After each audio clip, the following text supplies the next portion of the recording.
Okay.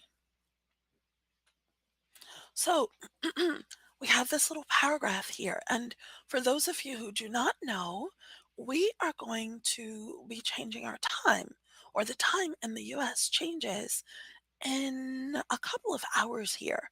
So that's what this article is about. Our time is going to go backwards and we will gain an hour. Unfortunately, I don't gain an hour because I actually have to get up an hour earlier. So instead of my first English class starting at 8 in the morning, it is now going to be starting at 7 in the morning. So this is going to be interesting. All right, so let's read. I'm going to read slowly and I'm going to point out some sounds for you. So, some experts maintain that time change has an adverse effect on health. However, while there have been some attempts to get DST repealed, lawmakers are reluctant because of the purported negative impact the change could have on businesses. The Golf Alliance of Utah estimates that the extra playtime afforded by the longer days following the start of DST earns the state $24 million. Hence, unless you live in Hawaii, Arizona, or the U.S. territories, you have no choice but to turn back the time and enjoy the bonus hour this weekend. Happy fall back. So, fall is approaching and our time changes. America does not have one time, it has several times or several time zones. And so, in order for us to meet at the appropriate time, we have to ask what time zone people are in. And so things become a little bit tricky when the time does change. Let's look at some of these words and let's talk about how to pronounce longer words. Now, this word is not too bad, but it is a little bit tricky. It has three syllables: reluctant,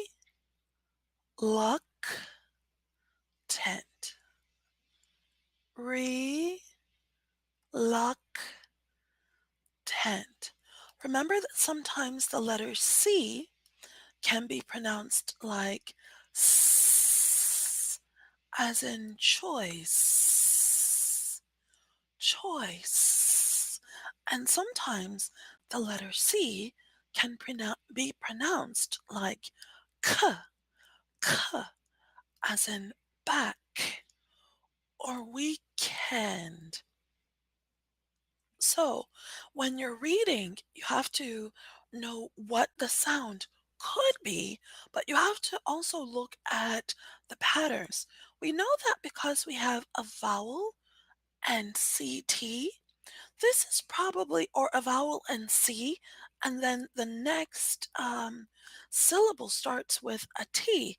This is going to sound like K, K. It only sounds like S when you have a vowel and then C and then another vowel. That's how you know it sounds like S. Okay? C sounds like S when there's a vowel in front and a vowel after that C. So this is reluctant, reluctant. Now, this technically is re, okay? But because this syllable receives the emphasis reluctant, reluctant, because luck receives the emphasis, let's make sure, because luck receives the emphasis, this becomes re, re, reluctant, reluctant, re, re, re. So if you were to try to say reluctant, it would sound really, really strange. I am reluctant, reluctant. It sounds bizarre. So with English, it's not just about what is the vowel sound, but it's what comes before that vowel and what comes after it. What comes before the syllable, re, has no syllable in front of it, but the syllable after it receives the emphasis. So we have to change re to ri, reluctant. You'll also notice that this ANT sound is not ant, as in the animal, ant.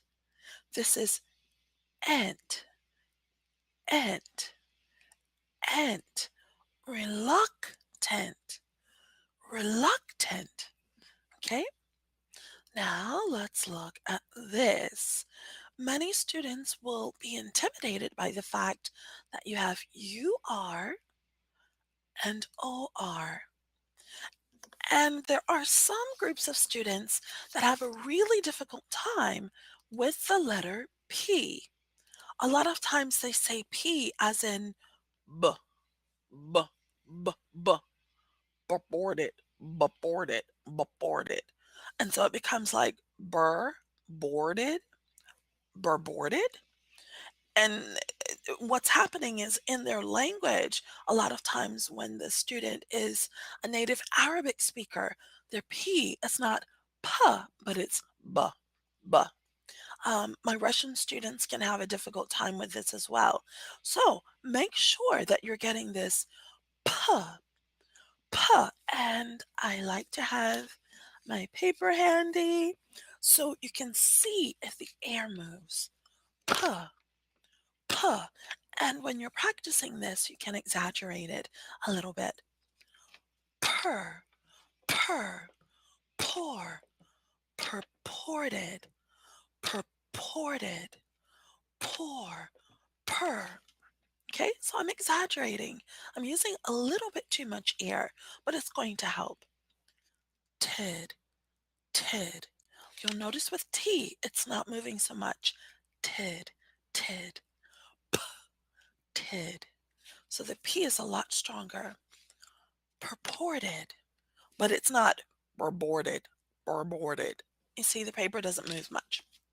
So if you're one of those students who has a hard time with p, t, k, then take a little piece of paper, not a big one, take a little piece of paper and practice those sounds. P, t, k. Now, what's happening here with this UR sound?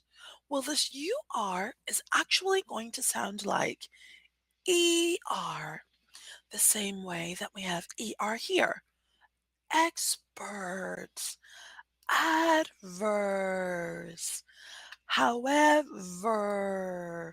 And so this confuses students because they see you are, right? And they want to say are, bar,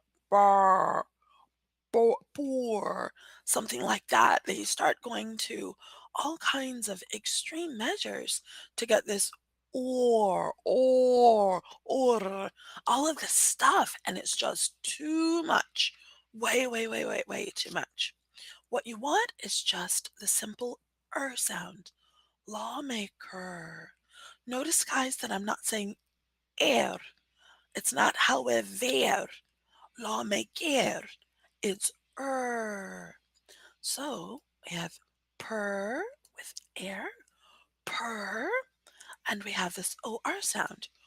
Pour, purpore, purpore. And we have this ed sound, which, excuse me, we have this ed sound, which actually sounds like ID, ID, purported, purported, purported. Notice that the second syllable receives the emphasis. Purported, purported. Okay, and let's see. Million. Let's look at this word. And I like to point out these longer words. They're not really that long, but when words have more than one syllable, if the student is intimidated by reading, then they don't look at the word in sections. They just see one long word, and this long word intimidates them. It's like, "Oh no, what am I going to do with this?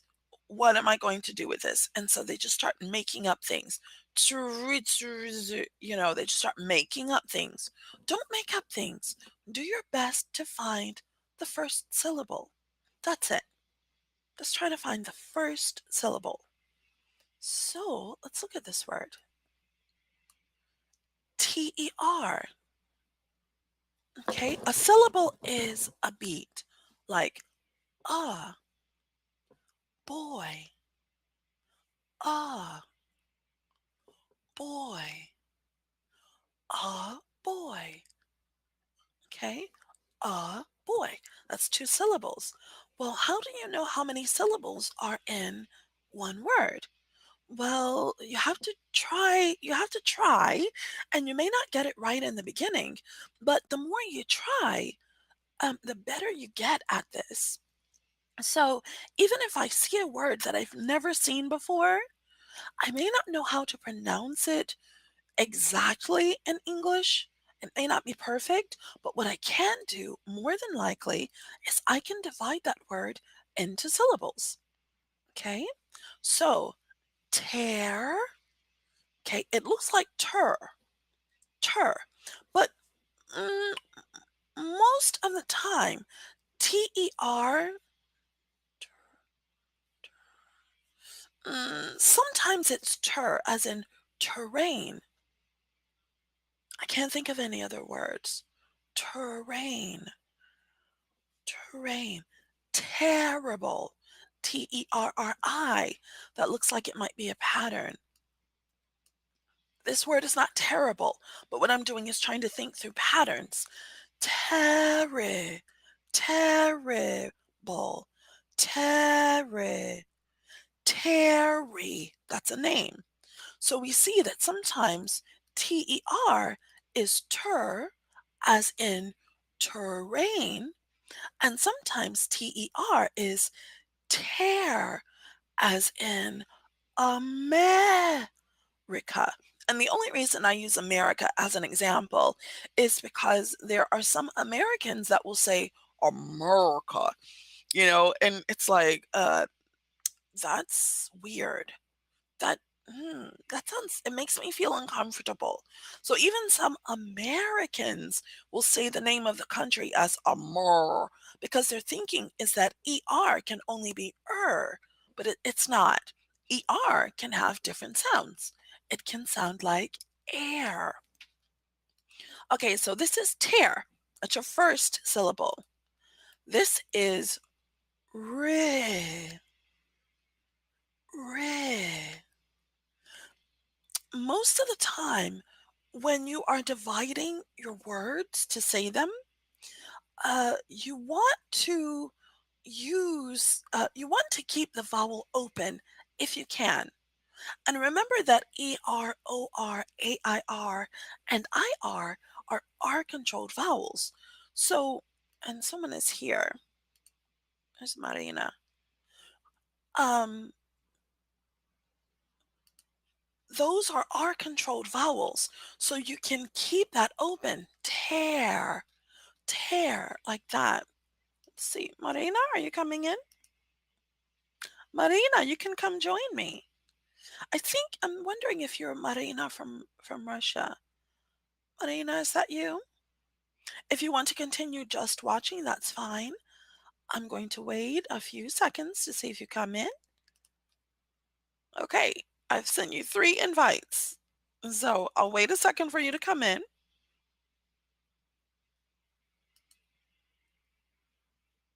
If you want to just watch, it's fine. But I won't be able to see you once I switch over here. So I'll give you just a second to come in. Once I switch over to the text, I can't see what's like actually happening right here.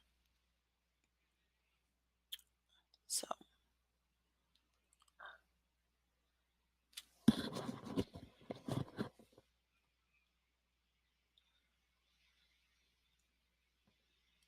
okay. All right, I'll come back in a few seconds. All right, so, or the terre. Re. So we have tear, re. Okay? And then we're going to have an OR sound here. Tor, tor, tor. Now I want you to notice what I've highlighted. We have TOR. This is your OR sound. For those of you who have been in my pronunciation classes, this is the OR sound. But this is interesting because when we have an R with a vowel before it and a vowel after it, something happens. We repeat the R. We reuse the R. So it's going to be like this: tor, tor, and then rees. So we use the R for the syllable before it, and we use the R for the syllable after it. Tories. Ter, re, tories. Territories. Now, what I need to do is say the word naturally. Territories, territories. And I need to figure out where the emphasis is. Can you hear the emphasis? Territories, territories. It's on the first syllable. So, what does that mean? It means you need to go up in the air to get that sound. Tear, tear. Territories. You don't want to say territories, territories, territories. If you keep the syllable low, like the other syllables, then sometimes we actually will not understand what you're saying. Okay, no problem. Maybe you can figure it out. Okay, so, all right. So I think I've gone through the more difficult words. This word might be a challenge for some people. And definitely this word. So let's look at those. Alliance. So how many syllables are we looking at here? I'll say it and you try to guess. Alliance. Alliance. Alliance.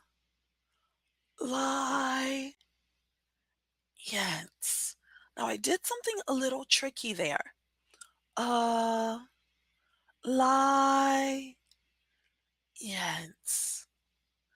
Uh, lie. Notice what I do here. Yence. Yence. First of all, I changed the pronunciation of this vowel. It looks like an, ans.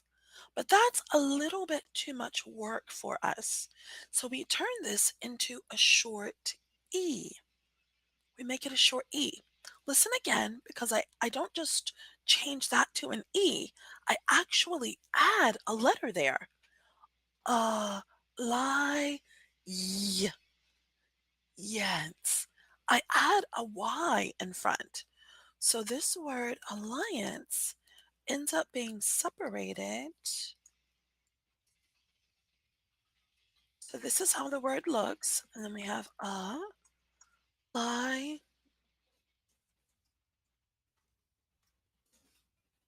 like that. See, I actually add the letter Y to smooth the transition of one syllable to another, of going from one syllable to another. So we don't want to say a lie ants, a lie ants. You see, that's really hard to say. Alliance. It's really weird.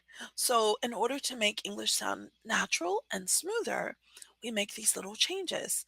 Like we will change the ANCE to ENCE, and we will also add a Y or a W to connect the two syllables. All right, so this word is alliance. Can you hear where the emphasis is? Alliance. You hear that? My voice goes up, right? Alliance. Alliance. The second syllable goes up. Ally, not lie. Alliance. Alliance. Alliance. Because if you do that, if you do like alliance, it sounds like you're trying to say aligns. And that, of course, will make me go, "What? Aligns? What are you talking about? What exactly are you talking about?" Marina, if you have any questions, you can type them. And when I come back to the screen, I will do my best to look for your questions and answer them for you. Okay, so this word is always a little bit weird. I think even for some native English speakers, we look at this word and we go, "What is going on?" Because this looks like bus. This looks like bus. And sure, it's bus when it's, bus by itself. Um, but this isn't bus in this context. Bus here is like biz, biz, biz. It's like biz, biz, biz. Okay, the I is basically silent. This is such a weird word. So this is biz. This letter is silent. And then this becomes ne. Business. Business. But let me show you what happens. And so this is where paying attention to, um, mm, okay, so let's look at this word, busy. Okay, we have S with a vowel before it and a vowel after it. This S is going to become a Z. So this sounds like, remember, BU sounds like a short I. So we have busy, like that. Busy, busy. Okay, busy. We have a vowel sound before and a vowel sound after. So that's going to give us busy. Okay, and then when we have this word, business, what happens here? You get business, business. The first syllable receives the emphasis. Business, business. Okay, business. But what happens when it becomes plural? It's a little weird. Businesses.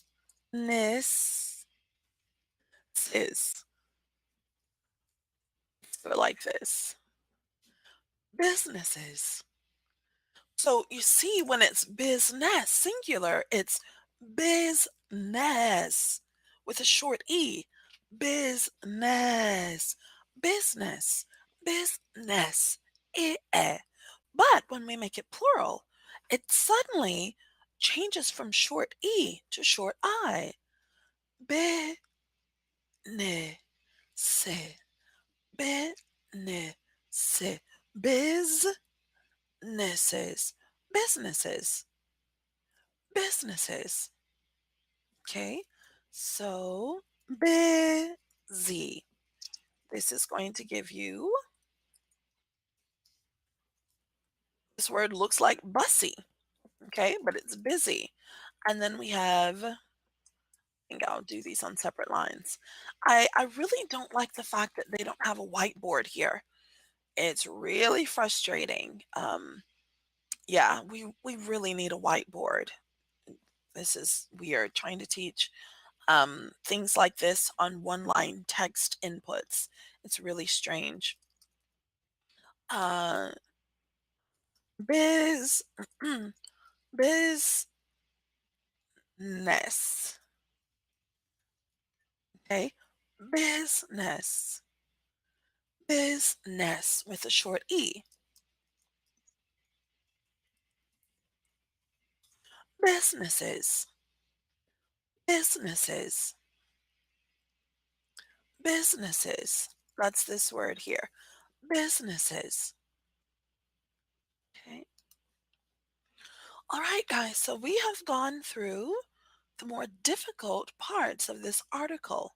I'm going to read it again really slowly so that you can pay attention to things like the ER sound here, per.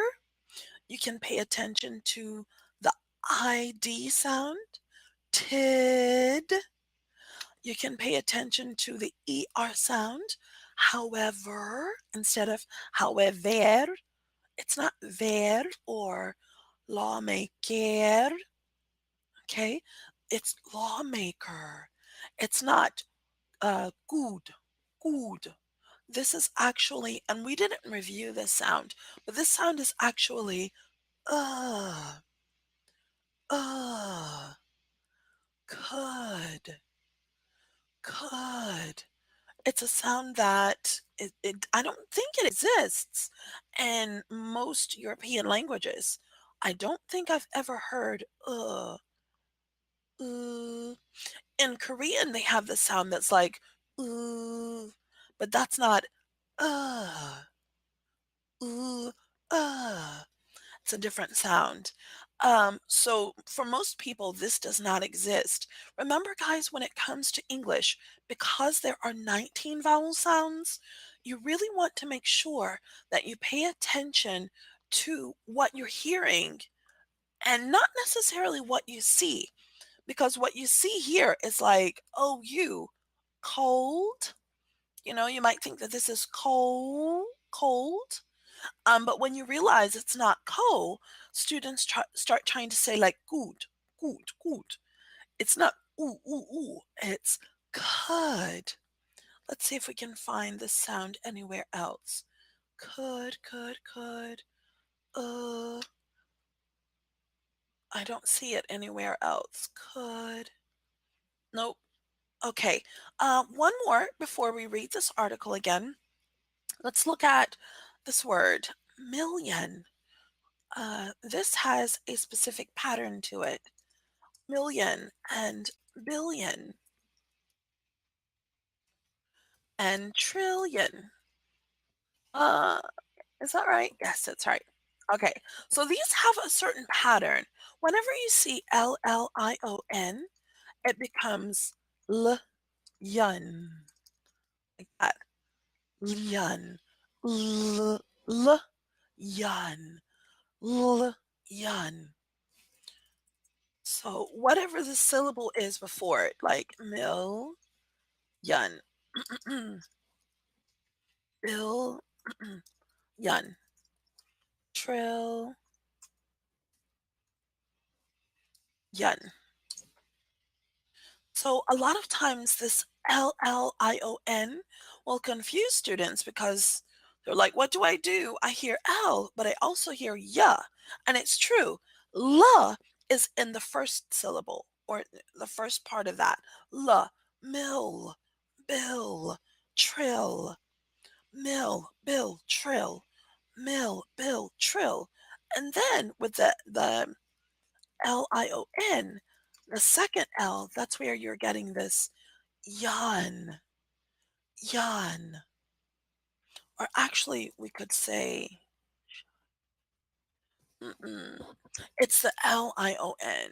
Yeah, it's just a pattern, guys. It's something you'll have to memorize. It doesn't make any sense in your head, but it's a pattern. So you get la with the first L, mill, bill, trill, and then for the second one you get yeah. It's like that L becomes a Y. Yeah, yeah, and the ION becomes un. And you see this in words like station. So you get stay, shun, uh, ration,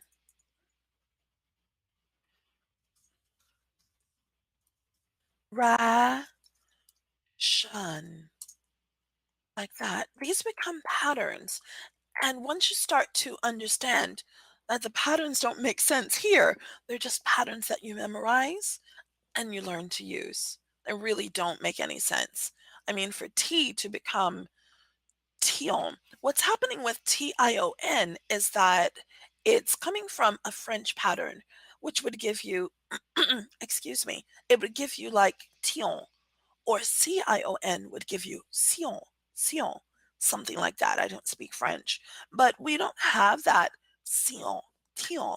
So what we do is just make it shun. We just sort of made up our own thing to do, shun. Okay, let's do that. Let's just say ration television. I think we invented the television. I'm not sure. But you see this pattern with sion or tion, lion. And there are certain patterns there that you want to memorize. Okay, so what we have here is mill, whoops, mill, like that. And then you get this yun. I know that that second syllable has a Y in it, but again, I'm sorry, an L has an L, but we're going to turn that into a Y. Million, million, billion, million, trillion. Make sure you don't do million, trillion, billion like that. It's really, really weird when you just, try to speak English in a flat manner. I'm going to demonstrate here. I'm going to read just with flat sounds. Some experts maintain that time change has an adverse effect on health. Some experts maintain that time change has an adverse effect on health. And so, what students will want to do is they're like, oh, yeah, I've got this. I don't need intonation, right? I don't need intonation. I've got speed. So instead of using intonation, they try to speak more quickly. But because you're not going up, more than likely you're going to the back of your throat. So you get these weird patterns like some experts maintain that time change has an adverse effect on health. You got these weird sort of patterns that make it difficult for us to hear the vowel. So I don't want you to go for speed. In the beginning, when you are learning how to read, speed is your enemy.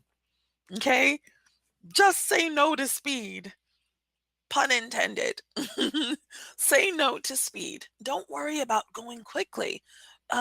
Try to say the sounds correctly. Try to say the sounds naturally.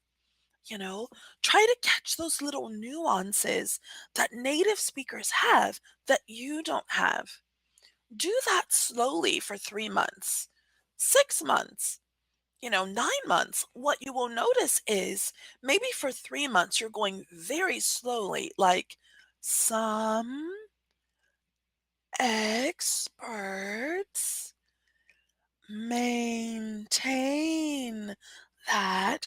And I am happy with that. I'm really, really happy with that because that person is getting a feel for the language. Once you get a feel for the language, it will be natural for your brain to go, okay, I got this. I got it. I don't have to think so hard. So your brain will naturally start to speed up for you. When people try to force themselves to go faster, some experts maintain that time has an adverse effect on health. It becomes really, really weird. Okay, so when you're trying to learn to speak English clearly, yes, you need to learn the sounds. Yes, you need to learn how to divide your words into syllables. Yes, you need to learn how to identify the syllables that receive emphasis. But some bonus tips would be go slowly, take your time, get a feel for the language. Okay? All right, so let's take this wonderful paragraph about time change and let's read it. Let's put all of these sounds to good use. I'm going to read slowly for you.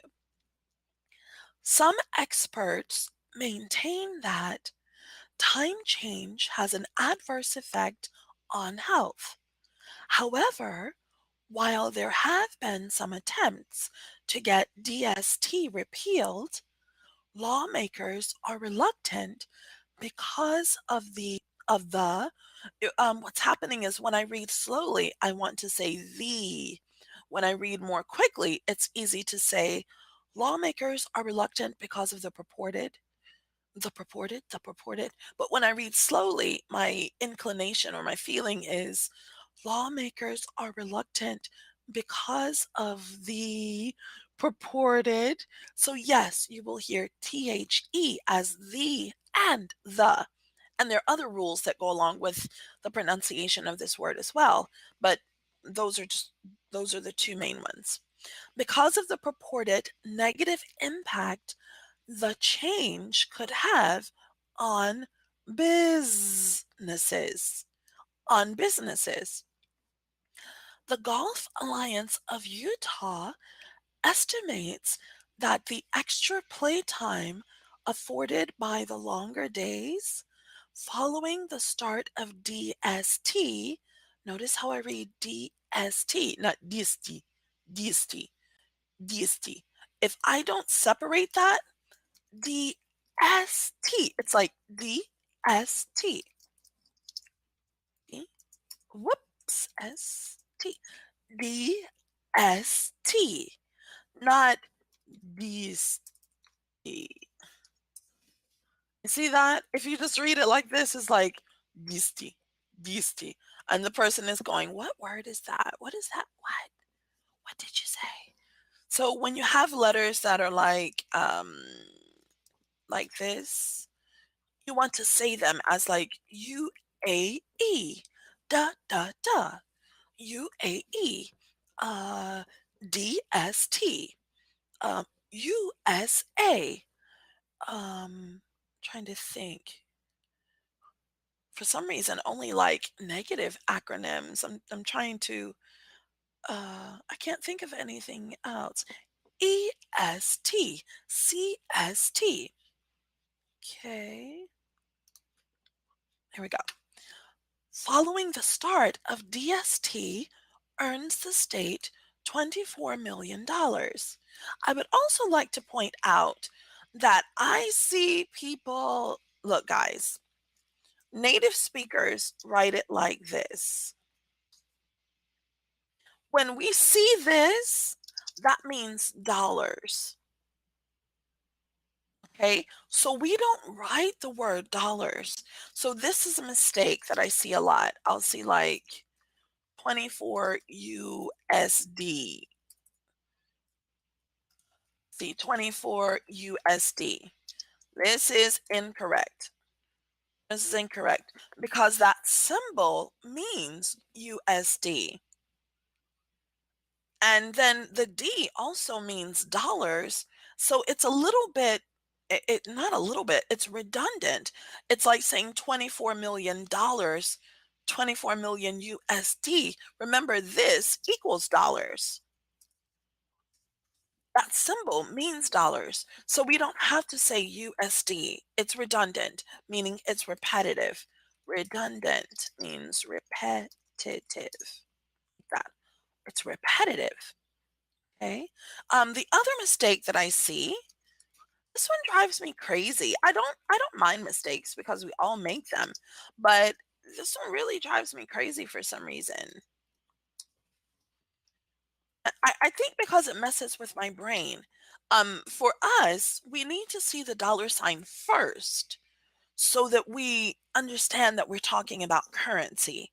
As soon as we see this, our brain goes, oh, we're talking about money, as opposed to 24 months or, 24 years or 24 weeks. See, when I just see the number 24, I'm thinking it's a quantity of something, anything. But as soon as I see that dollar sign, my brain goes, oh, we're talking about money. And that's just something that we're trained to see from a very young age. So please never, never, never put the dollar sign after the number. And it's not such a big deal to use USD, but as soon as I see USD, I know that it's a non-native speaker. So it depends. If you're trying to blend in and make your English more native-like, don't use USD.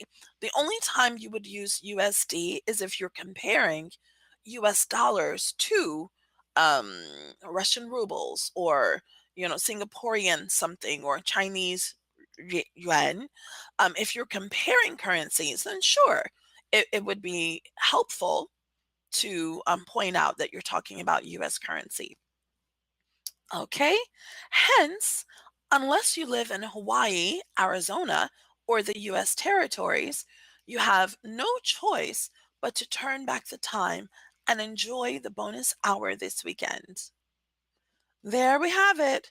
So, guys, listen, once again, when it comes to English pronunciation, when it comes to learning English, English pronunciation is key. When it comes to learning any language, it's important because you're talking about your ability to communicate with people. You don't want to just mumble and say things that are confusing. If you're going to take the time to speak the language, learn to speak it correctly so that when people are listening to you, they're listening to what you're saying and not how you're saying it. Sure, it's okay to have an accent. We're not talking about accents, but we are talking about speaking clearly so that if you're at work or in school or if you're studying or you're watching television, you're not having to struggle with basic pronunciation because you're still using the sounds from your own native language. So, pronunciation is absolutely necessary. Marina, thank you for keeping me company. I'm going to edit this down and I'll put it on YouTube a little bit later with some nice little graphics and that kind of stuff. But it was good to see you again. I hope all is well. And I'm going to end this broadcast now, guys. Happy studying. Learn to speak English clearly, confidently, accurately, and naturally. Bye, guys. See ya. Take care, Marina. Bye.